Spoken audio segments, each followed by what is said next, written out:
সংস্কারের বিষয়ে ঐকমত্যে পৌঁছে ভোটার তালিকা তৈরি হলে নির্বাচনের তারিখ ঘোষণা করা হবে বলে জানিয়েছেন অন্তর্বর্তী সরকারের প্রধান উপদেষ্টা ড. মোহাম্মদ ইউনূস। স্থানীয় সময় মঙ্গলবার ও বাংলাদেশ সময় বুধবার জাতিসংঘ সাধারণ পরিষদের বার্ষিক অধিবেশনের ফাঁকে নিউ ইয়র্কে জাতিসংঘ সদর দপ্তরে আইএমএফ-এর ব্যবস্থাপনা পরিচালক ক্রিস্টালিনা জর্জিয়েভার সাথে বৈঠকে প্রধান উপদেষ্টা এ কথা জানান। ড. ইউনূস ক্রিস্টালিনা জর্জিয়েভাকে বাংলাদেশের ছাত্র নেতৃত্বাধীন গণ অভ্যুত্থানের মাধ্যমে পূর্ববর্তী স্বৈরশাসন উৎখাত করার বিষয়ে জানান। তখন ক্রিস্টালিনা মন্তব্য করেন, এটি একটি ভিন্ন দেশ, এটি বাংলাদেশ টুও।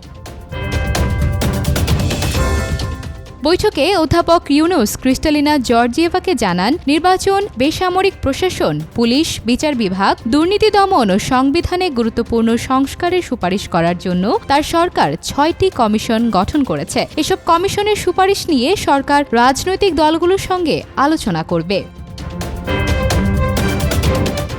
আইএমএফ-এর প্রধান নির্বাহী এসব উদ্যোগে তার সমর্থন জানিয়ে বাংলাদেশের সংস্কার উদ্যোগে সহায়তার প্রতিশ্রুতি দিয়ে বলেছেন, অংশীজনদের সঙ্গে আলোচনা করতে তিনি ঢাকায় একটি দল পাঠিয়েছেন। আইএমএফ প্রতিনিধি দল এখন ঢাকায় অবস্থান করছে। দলটি আগামী মাসে আইএমএফ পরিচালনা পর্ষদের কাছে তাদের প্রতিবেদন দাখিল করবে বলে উল্লেখ করে তিনি জানিয়েছেন, আইএমএফ বাংলাদেশ সরকারের জন্য আর্থিক সহায়তা দ্রুততর করবে।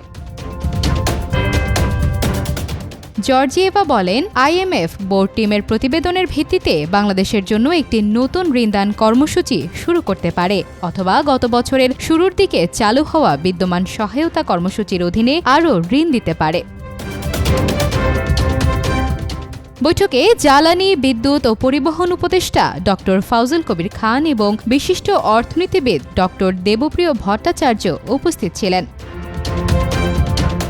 উপদেষ্টা ফাউজুল কবির খান আইএমএফ প্রধানকে বলেন, বাংলাদেশের অন্তর্বর্তী সরকার মাত্র ১ সপ্তাহে বিদ্যুৎ ও জ্বালানি খাতে অপরাধের দুর্গ গুড়িয়ে দিয়েছে। ড. দেবপ্রিয় দেশের অর্থ প্রদানের ভারসাম্য বাড়াতে আইএমএফ-এর সহায়তার প্রয়োজনীয়তার উপর জোর দেন। তিনি বলেন, বিনিময় হার স্থিতিশীল করতে আইএমএফ-এর ভূমিকা গুরুত্বপূর্ণ হবে।